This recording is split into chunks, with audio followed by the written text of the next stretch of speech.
2장. 소녀는 개저씨가 된다. 개가 된 남자 이야기. 한국의 전통적 성 역할하에서 남자가 결혼하면 가장이라는 꼬리표가 붙는다. 가장의 무게는 결코 가볍지 않다. 결혼한 남자들에게 처자식 굶기는 놈이란 말만큼 모욕은 없다. 돈을 벌어 가정을 지키는 사람, 이것이 가장의 역할이다. 성 역할의 구분이 빠른 속도로 줄어들고 있지만 아직까지 가장의 역할은 대개 남자에게 주어진 것이라 인식된다. 개는 오랫동안 인간의 충직한 동료였다. 개의 임무 중 하나가 집을 지키는 것이다. 집 지키는 개가 밖으로 나돌면 그 집엔 도둑이 드는 법이다. 가장들은 집을 지키기 위해 열심히 뛴다. 우리는 이렇게 열심히 뛰는 것을 개발에 땀나게 뛴다고 한다. 누군가는 힘들면 쉬라고 할지 모른다. 누가 그렇게 땀나게 뛰랬느냐고. 멈춰서서 자신을 좀 돌아보라고. 하지만 뛰지 않을 도리가 없다. 그 말 한 분이 뉘신지 모르겠지만 헬조선에 사시는 분은 아닌 것이 틀림없다. 아니면 금수저이거나. 경기는 좋아질 줄 모르고 대내외의 악재가 끊이지 않는 상황에 일자리는 모자란데 누구 좋으라고 일을 쉬겠는가.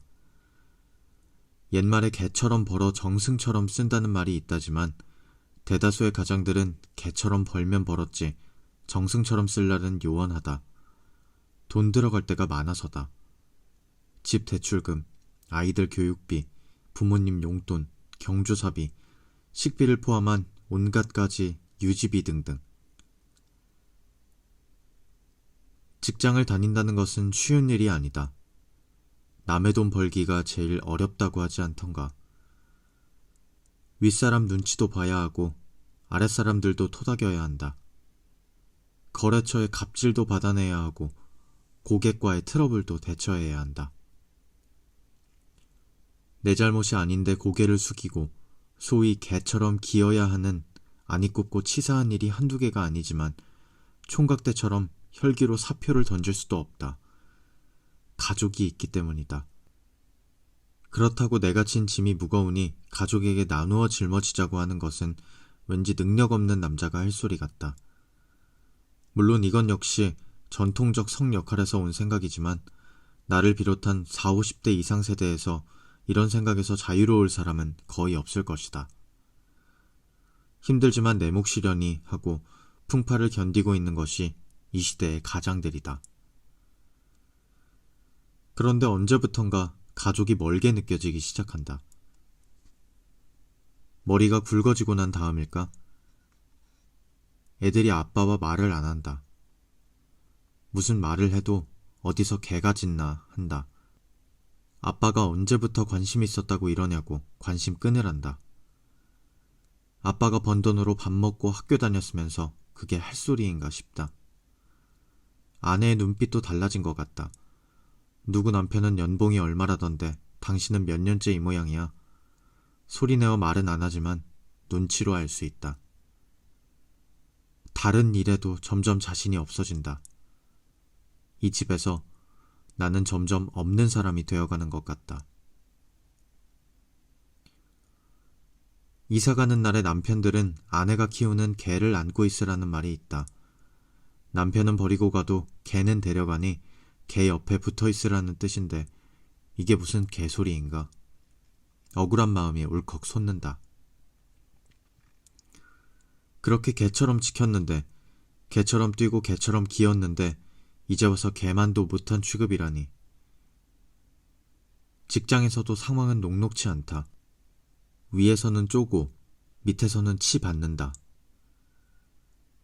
술 한잔 하자니 강압적인 회식 문화라고 난리들이고 이야기 좀 하셨더니 다들 고개 숙이고 스마트폰이나 하고 앉았는데 술 마신 김에 잔소리라도 할라치면 이젠 개저씨 소리까지 듣는다.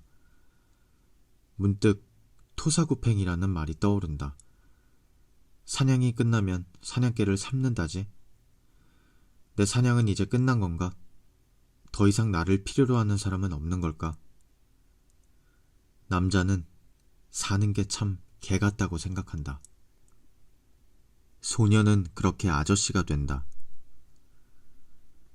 소년들이 아저씨 소리를 듣기 시작하는 곳은 군대다.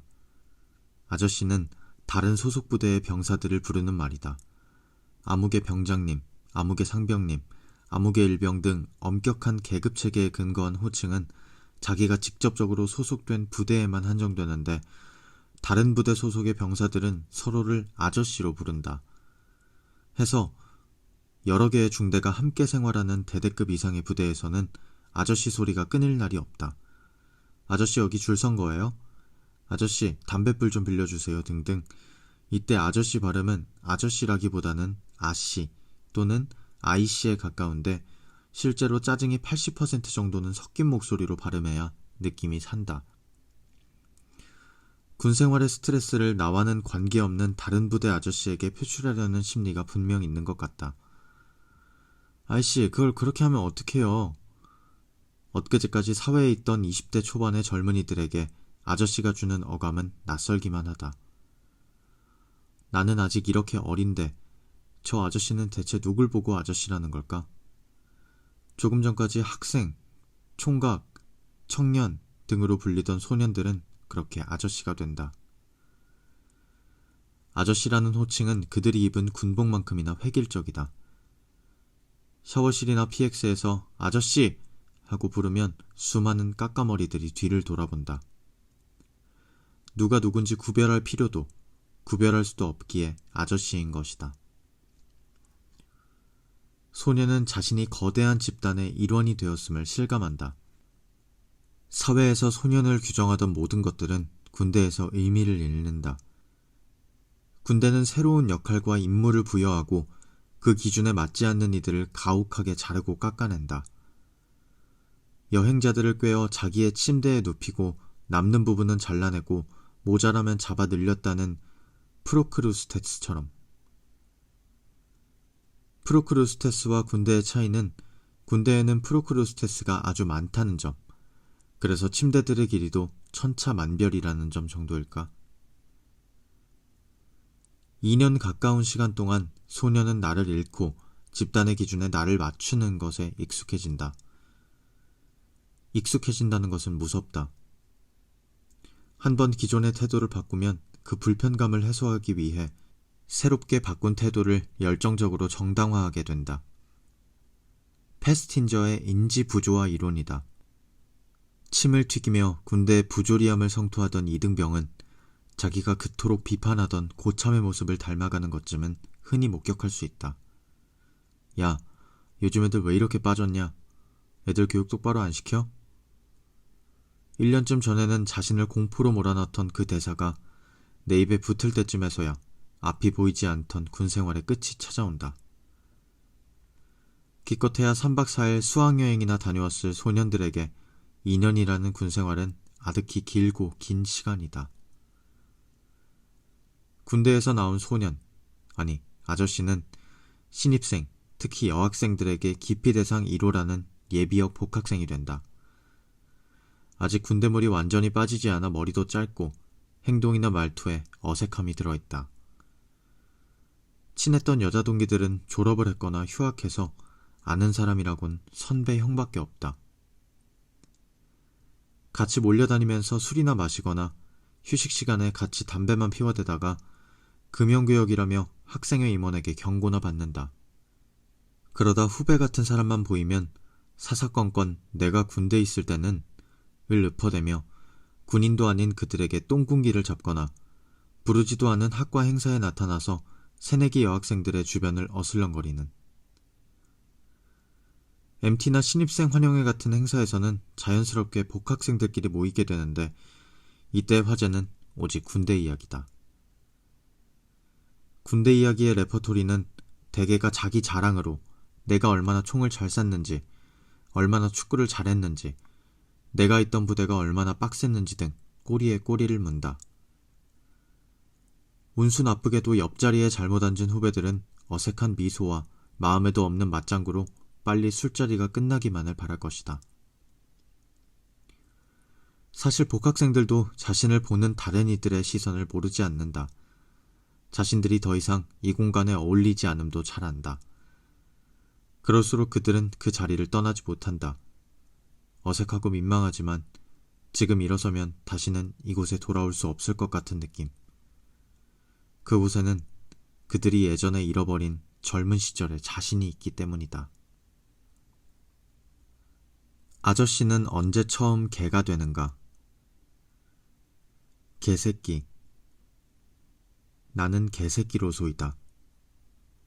하늘을 보고 짖는, 달을 보고 짖는, 보잘것없는 나는 개새끼로소이다.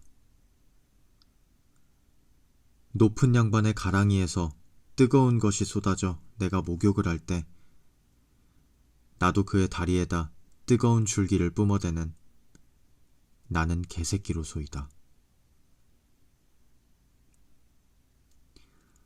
일제강점기의 아나키스트 박열 열사의 시 개새끼다.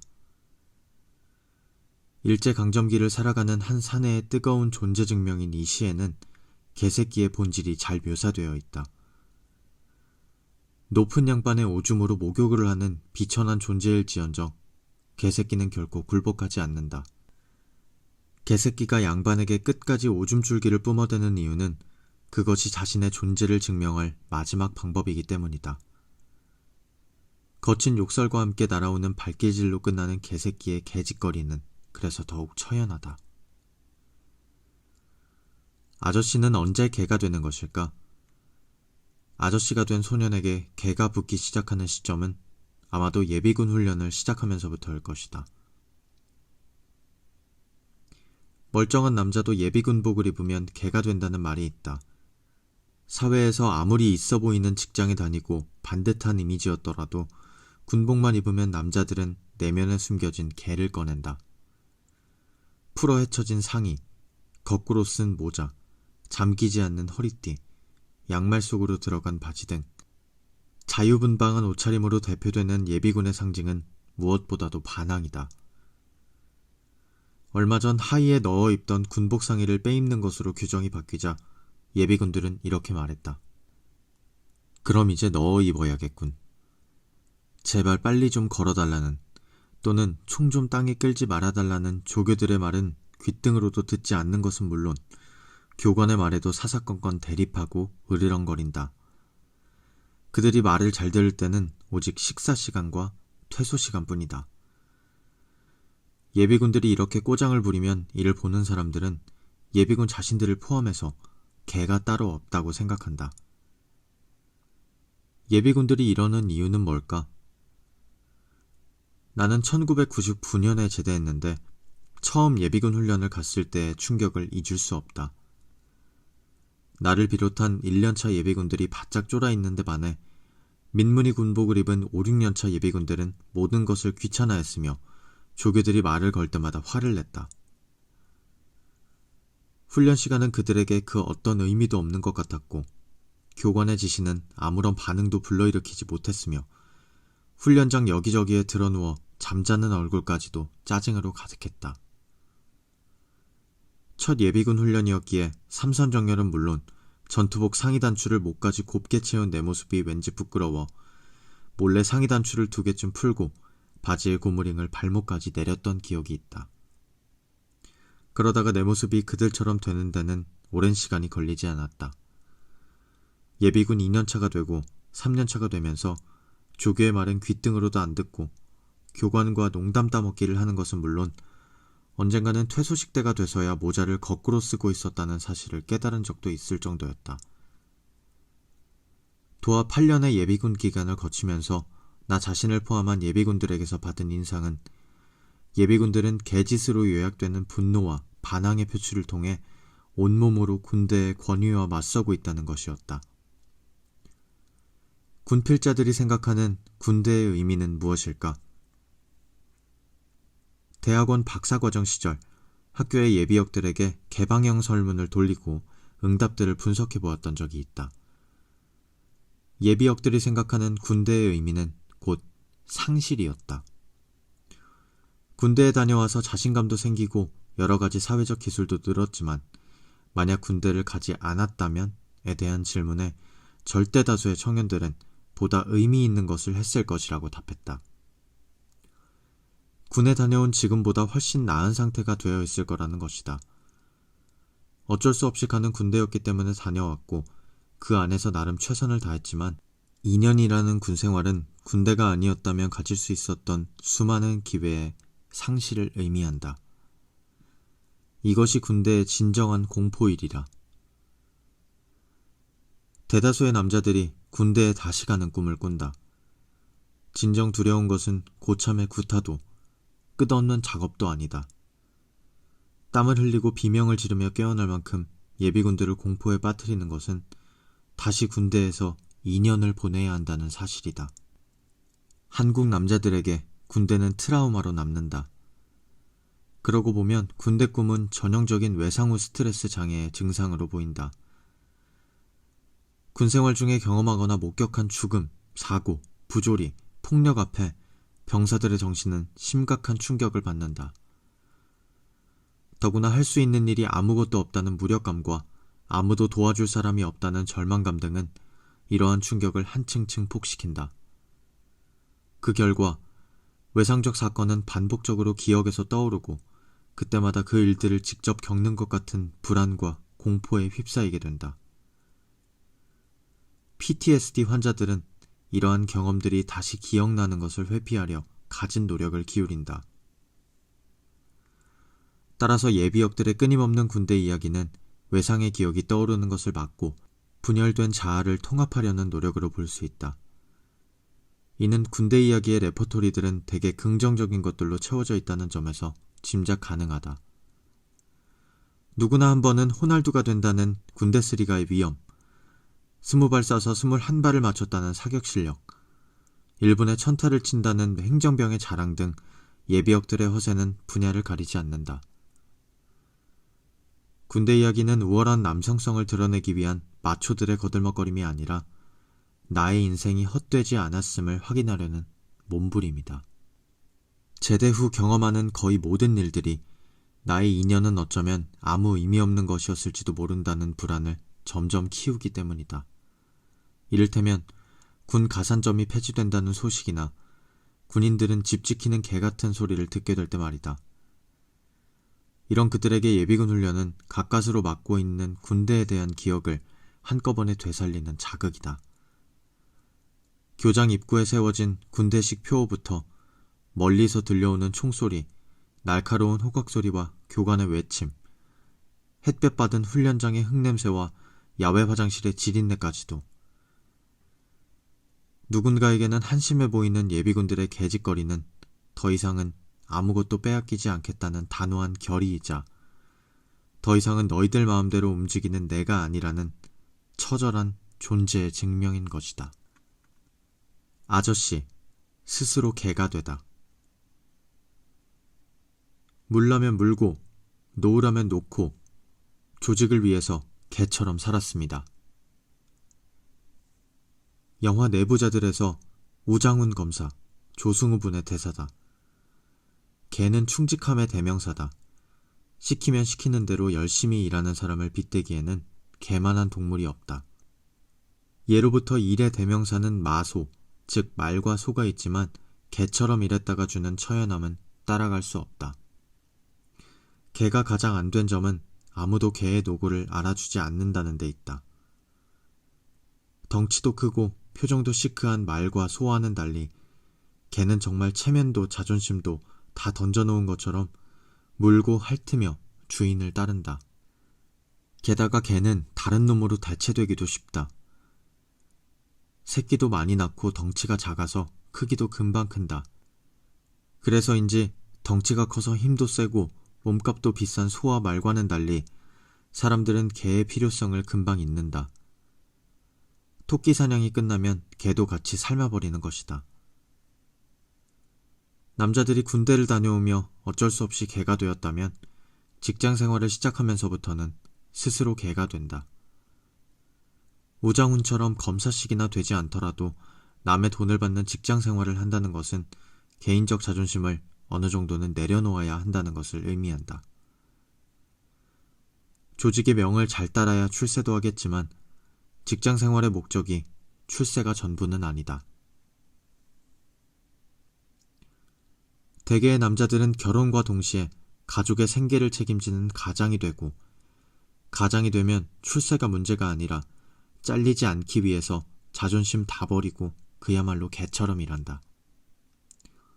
실적의 압박, 상사의 잔소리, 거래처와의 갈등, 고객과의 신경전 등등 사회생활에서 자존심 상할 일은 많고 많지만 그럴 때마다 사표를 던질 수는 없는 노릇이다.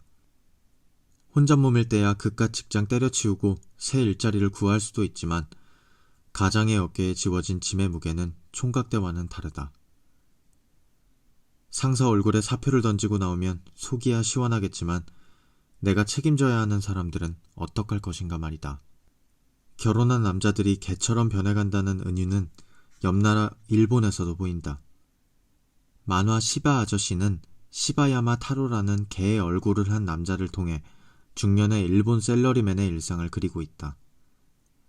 시바 아저씨는 출퇴근 4시간에 10,000원 지하철을 견뎌야 하고 직장에서는 실적으로 쪼아대는 상사와 자기 주장 강한 부하 직원 사이에서 골치를 썩이기도 한다. 집에서는 걸그룹을 꿈꾸는 사춘기 딸에게 무시당하고 아내에겐 늘 쓰레기 봉투만 들려지는 신세지만 그래도 가족을 생각하며 힘을 내는 평범한 가장이다. 남자가 개가 된다는 것은 첫째, 가정과 회사에 충성을 다한다는 의미이고 둘째, 그러기 위해 개인으로서의 자존심을 버린다는 것을 뜻한다. 직장 생활은 총성 없는 전쟁터다. 여기서 자존심을 세우다간 회사의 매출이 떨어질 수 있고 그런 일이 발생하다간 대번 밥줄이 끊길 것이다. 전통적으로 한국이 그랬듯이 남성이 경제적으로 가정을 부양하는 사회에서 가장이 직장을 잃으면 가정은 위기에 빠진다. 따라서 가장들은 가정을 지키기 위해서 자존심을 버리는 것이다. 그러나 인간이 자존심은 끝까지 포기할 수만은 없다. 아무튼 자존심은 인간으로서 반드시 가져야 하는 것이며 스스로를 가치 있는 존재로 만들어주는 최후의 보루다. 사람들은 어떠한 경우에도 자존심을 유지하려고 하며 그렇지 못했을 경우에는 정신건강에 심각한 악영향을 초래한다. 우울, 불안, 자살 등의 결과로 이어지는 정신병리의 상당 부분은 자존감 저하와 밀접한 관련이 있다. 그런데 사회생활을 하면서 자존심을 우아하게 지키기란 쉬운 일이 아니다. 40, 50대 아저씨들은 시바 아저씨처럼 과장이나 부장 등의 직급에 있게 됐는데 이런 직급은 부서의 실무를 통괄하며 조직원들을 통솔하고 조직의 실적과 방향성을 책임지는 자리다. 대해야 할 사람도 많고 신경 써야 할 일도 많으며 따라서 자존심을 버려야 할 상황도 많을 수밖에 없다. 직장에서 상한 마음을 집에서 위로받자니 그것도 마음 같지 않다. 어느새 아이들은 머리가 굵어져서 아빠와는 말도 섞지 않으려 하고 바쁜 일상에 멀어진 아내와의 관계도 예전 같지 않음을 느낀다. 지치고 외롭고 자존심 상한 아저씨들이 택할 수 있는 길은 사실상 참는 것뿐이다. 그리고 사실상 많은 아저씨들이 이렇게 산다. 다음은 월드스타 싸이의 아버지라는 노래 중 일부다. 너무 앞만 보며 살아오셨네. 어느새 자식들 머리 커서 말도 안 듣네. 한평생 처자식 밥그릇에 청춘 걸고 새끼들 사진 보며 한 푼이라도 더 벌고 눈물 먹고 목숨 걸고 힘들어도 털고 일어나. 이러다 쓰러지면 어쩌나. 아빠는 슈퍼맨이야. 얘들아 걱정 마. 위에서 짓눌러도 티낼 수도 없고 아래에서 치고 올라와도 피할 수 없네. 무섭네 세상. 도망가고 싶네. 젠장. 그래도 참고 있네 맨날. 아무것도 모른 채 내 품에서 뒹굴거리는 새끼들의 장난 때문에 나는 산다. 힘들어도 간다. 여보, 얘들아, 아빠 출근한다. 그러나 인간은 에너지를 한 방향으로 너무 많이 쓰면 다른 방향의 결핍이 발생하기 마련이다. 융의 그림자 개념이 이것이다. 지나치게 억눌린 자존심은 강렬한 자존심 회복의 욕구로 나타나고 내가 할 수 있는 것이 없다는 무력감이 극에 달할수록 통제감의 욕구는 커진다. 거래처의 갑질은 참지만 부하 직원의 실수는 참지 못하고, 상사의 꾸지람은 견디지만 후배의 지적은 견디지 못한다. 집에서는 묵묵한 가장이지만 회사에서는 내 말이 곧 법인 폭군으로 돌변한다. 조직과 가족에 충성스런 개로 살던 아저씨들이지만 참고 참다가 어떤 한계에 도달하면 이전과는 전혀 다른 종류의 개가 된다. 이 개는 앞서 말한 그 충성스런 개가 아니다. 자기 입안에 들어온 뼈다귀를 지키기 위해 아무에게나 이빨을 드러내는 위험한 짐승이다. 아저씨들을 개저씨로 변하게 만드는 한계는 무엇일까? 위기의 전조, 노화. 어렸을 때는 아저씨들의 가르마가 왜 2대8인지 이해하지 못했다. 이제는 안다. 가르마가 자꾸 한쪽으로 이동하는 이유는 앞머리가 점점 사라지기 때문이다. 머리카락이 비어 보이는 곳을 가리려면 옆에서 끌어와야 하는 것을 예전에는 몰랐다. H.O.T와 제키가 무대 위를 날아다녔던 1990년대, 나의 가르마는 흡사 문희준이나 강성훈의 그것이었다.